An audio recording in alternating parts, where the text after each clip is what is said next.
سلام، ان شاء الله تكونوا بخير وعلى خير. ان شاء الله تكونوا كل في صحه جيده. حبيباتي وحبيباتي، مرحبا بكم في قناتي توتا فلوغ.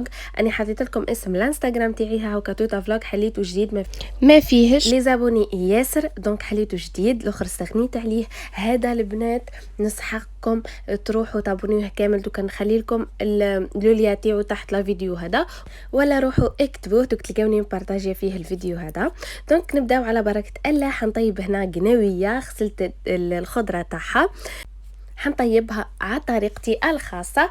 دونك هنا البنات واش احتجت هنا صوت الرعد احتجت هنا البنات الدجاج، فخاد تاع الدجاج واللحم كما قاعدين تشوفوا. تحبوا طيبوها باللي كاينه البنات. بالنسبه للتوابل هنا احتجنا راس الحانوت، فلفل اسود، فلفل احمر مرحي، فلفل احمر حار نص مرحي هذاك تاع تونس، وقرفه كما قاعدين تشوفوا، وخلطتهم مع بعضاهم كاملين. وبيان سور الملح البنات. هنا رحيت هذاك البصل مع الثوم، وخلطتهم الكل مع بعضاهم مع البصل وديك التوابل الكل مع بعضها، وخليتها تشرب مع بعضها الخليط حتى تقلى هذاك الدجاج في الزيت، وسيبوا القوطيع وهكا والبنه. ديروا الطريقه دي البنات تجيكم بنينه خلاه، تجيكم بنه على بنه. دونك البنات كما قاعدين تشوفوا بعد ما خلطت التوابل حطيتهم فوق الزيت هذاك اللي قلت لكم اسخن، وتقلى فيه الدجاج واللحم، وخليتهم يتقلاو تخي بيان ابتي فو كما قاعدين تشوفوا البنات. اذا حبيتي تحطي الهريسه تقلبي الهريسه قلي على روحك. انا هنا التوابل تاعي حارين، سرتو هذاك الفلفل الاحمر هذاك المرحي هذاك تاع تونس حار خلا. استغنيت على الهريسه كي شريناه.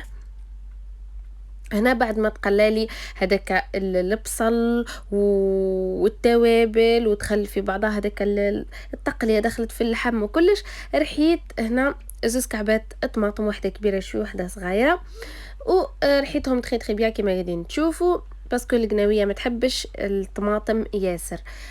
حطيت طماطم كما نقولوا الطماطم العاديه تاع الكعب، وزدت معاهم نص مغرف هكاك تقريبا من مغرف تاع طماطم مصبره، خلطتها مع شويه تاع ماء ولات كيما الصوص.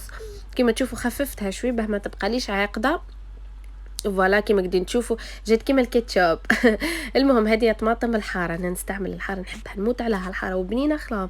كيما تشوفوا هنا خلطتهم مع بعضاهم وخليتهم يتقلاو تقليه عزيزه. البنات هنا واش درت؟ رحت قصيت هذا الباذنجان كما قاعدين تشوفوا، قصيت معاه الفلفل حلو، قصيتهم طروفه كبار باه يبقاو في البرمه هكا حيين، يبقاو في البرمه حيين. هنا بعد ما قليتهم و ما تقليوهمش ياسر جوست هكا يحمروا، ونحيتهم على نحا. وامام مرقت البرمه تاعي قاعده طيب بعقلها، رحت قليت القناويه في الزيت هذاك اللي بقى على الفلفل الحلو والباذنجان، باسكو القناويه لازمت لها هكا تتقلاك شغل تتحمر واحد زي يتنحى هذاك الشعر تاعها هذاك اللي يدق كي تعودوا تقشروا فيها ويدقكم. انا بعد ما شفت البرمه تاعي بدات تطيب، وشفت الدجاج تاعي طاب واللحم بدا يطيب، وليت حطيت القناويه تتقلى مع البرمه طيب مع البرمه هديه، طيب مع لاصوص براحتها، وتخليها تتغلى تخي بيان. البنات كي تقرب تشوفي طابت هكا وتبدا تلبي، شوفي لاصوص كيفاه نقصت هكا وتبدا تلبي، حطي الفلفل تاعك الحار كما قاعدين تشوفوا ابخي. بعد ما تطيب هذيك كما قلت لكم تلبي، حطوا من وراها الفلفل الحلو والباذنجان هذا، وخليهم يطيبوا مع بعضهم كاملين.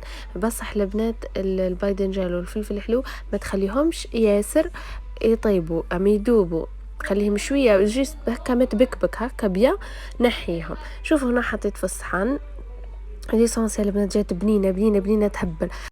تبعوا الطريقه دي البنات وما تندموش. ان شاء الله يا ربي تعجبكم بالصحه والهنا يا ربي.